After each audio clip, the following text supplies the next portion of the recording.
Madame la présidente, monsieur le ministre, madame la présidente de la commission, mes chers collègues, et en particulier, cher Paul Christophe, député et rapporteur de ce texte à l'Assemblée nationale, la proposition de loi que nous examinons vise à améliorer les conditions de présence parentale auprès d'un enfant dont la pathologie nécessite un accompagnement soutenu. Adoptée par l'Assemblée nationale il y a presque un an, elle est très attendue des associations qui espèrent une entrée en vigueur rapide de ces dispositions. Créé en 2001, le congé de présence parentale, CPP, et l'allocation journalière de présence parentale, AJPP, sont des dispositifs précieux pour soulager les situations familiales complexes et douloureuses. Ils permettent en effet aux parents d'interrompre leur activité professionnelle tout en bénéficiant d'un revenu afin d'accompagner un enfant dont la dégradation de l'état de santé justifie un accompagnement soutenu. Il peut s'agir d'une pathologie telle qu'un cancer pédiatrique, d'un handicap ou d'un accident particulièrement grave. Pour bénéficier de ces dispositifs, un certificat médical doit attester de la particulière gravité de l'affection et définir la durée prévisible du traitement. Cette durée est censée déterminer la durée des droits au CPP et à l'AJPP dans la limite de 3 ans. Force est de constater que les conditions de renouvellement de ces dispositifs semblent quelque peu déconnectées de la situation médicale de l'enfant. Le CPP est ainsi limité à 310 jours ouvrés de congés pouvant être mobilisés sur la période initiale de 3 ans, avec un nombre d'allocations journalières également limité à 310. Des ajustements ont certes été apportés à ces dispositifs dans la période récente, afin d'en renforcer la flexibilité. La loi du 8 mars 2019 sur la prise en charge des cancers pédiatriques a complété les motifs justifiant, après la première période de 3 ans, le renouvellement du CPP et de l'AJPP. Au-delà des cas de rechute ou de récidive, ce renouvellement est de droit en cas de perpétuation de la gravité de l'état de santé. Toutefois, c'est seulement à l'issue de la période initiale de 3 ans et non au sein de cette période que le renouvellement peut avoir lieu.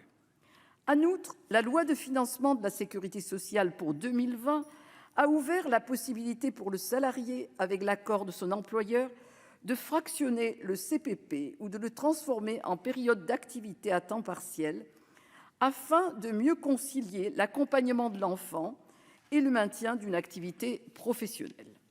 Le recours au CPP et à l'AJPP est dynamique. Le nombre de bénéficiaires a augmenté de 70% sur la période de 2013 à 2020. Un peu moins de 10 000 familles en ont ainsi bénéficié en 2020. Alors que le montant de l'AJPP était jusqu'ici revalorisé en fonction de l'inflation, je salue l'adoption par l'Assemblée nationale d'un amendement du Gouvernement au PLFSS pour 2022 qui prévoit désormais que l'allocation sera revalorisée chaque année en référence au SMIC.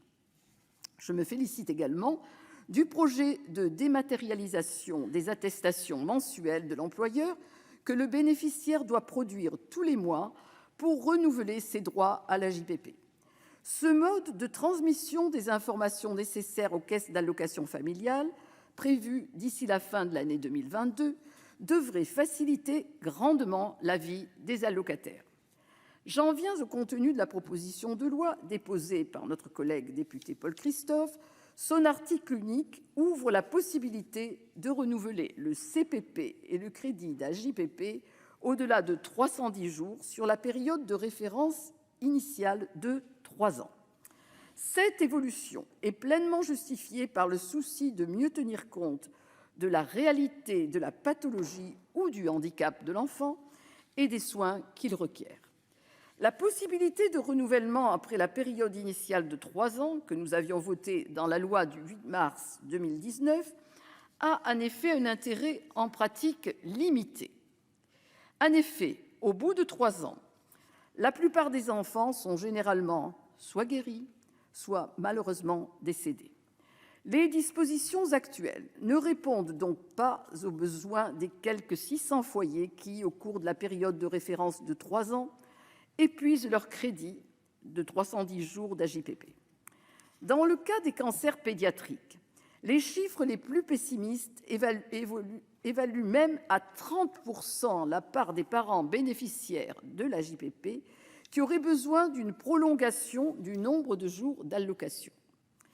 Le renouvellement des droits au CPP et à l'AJPP envisagé par la proposition de loi permet ainsi aux parents concernés de mobiliser, si la santé de leur enfant le requiert, un crédit maximal de 620 jours sur la période de référence de 3 ans. Une amélioration capitale au titre du principe d'égalité aurait néanmoins pu être apportée à la proposition de loi. Il semble en effet indispensable d'étendre aux agents publics le bénéfice de ces nouvelles dispositions. Toutefois, cette extension nécessite une modification des lois statutaires des 3 fonctions publiques et du code de la défense. Cette extension constituant une dépense supplémentaire, seul un amendement gouvernemental peut y procéder. Pour réparer cet oubli, j'ai exposé à la commission une solution de nature à ne pas compromettre l'adoption rapide de la PPL dans un contexte d'encombrement de l'ordre du jour parlementaire. Le texte a en effet été adopté il y a déjà près d'1 an par l'Assemblée nationale et nombre de foyers ont épuisé leur crédit de 310 jours sans pouvoir le renouveler. Plus l'adoption de la loi sera retardée, plus les foyers se trouvant dans cette situation seront nombreux. Dans un premier temps, une adoption conforme de ce texte par notre assemblée garantirait aux familles qui arriveraient en fin de droit dans les semaines prochaines la possibilité de renouveler aussi sereinement que possible leur accès au CPP et à l'AJPP. Dans un second temps, le Gouvernement pourrait procéder à l'extension du dispositif aux agents publics par amendement au PLFSS pour 2022, dont la discussion s'engage au Sénat dès lundi prochain. Mes échanges, tant avec le rapporteur de l'Assemblée nationale qu'avec le cabinet du secrétaire d'État à la protection de l'enfance, me font penser qu'il s'agit de la solution la plus efficace dans l'intérêt des familles concernées. N'oublions pas en effet qu'une CMP sur ce texte pourrait en différer l'adoption définitive à la mi-décembre. Au-delà de cette mesure, des efforts supplémentaires seront nécessaires dans les années à venir afin de permettre au dispositif de mieux répondre aux besoins d'accompagnement de l'enfant. J'identifie à cet égard 2 enjeux principaux. Le premier concerne l'équité parentale. Il nous faut réfléchir aux moyens de garantir aux 2 parents la possibilité d'accompagner leur enfant. Le parent dont l'emploi est le plus rémunérateur a en effet tendance à maintenir son activité, laissant l'autre parent, bien souvent la mère, interrompre la sienne afin de se consacrer à l'accompagnement de l'enfant.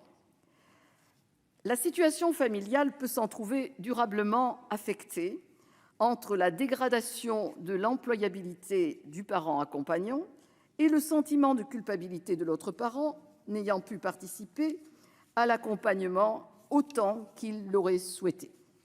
Nous devons ainsi nous interroger sur l'évolution possible des conditions du cumul de la JPP entre les 2 parents en les alignant sur celles aujourd'hui prévues pour l'allocation journalière de proche aidant, la JPA. En effet, 2 parents peuvent cumuler à eux 2 44 jours d'AJPA par mois. Je forme le vœu qu'il en soit de même à l'avenir pour la JPP, qui est aujourd'hui limitée à 22 jours par mois pour les 2 parents. Enfin, la question de la suppression du plafonnement de la JPP reste ouverte dès lors que la prise en charge de certaines pathologies comme les leucémies ou les tumeurs cérébrales peuvent justifier un accompagnement parental dépassant les 620 jours. En attendant, il nous faut agir dans l'intérêt immédiat des familles. C'est pourquoi je vous propose d'adopter sans modification ce texte qui répond aux attentes des familles et dont nous devons garantir une entrée en vigueur dans les plus brefs délais. Je vous remercie. Merci.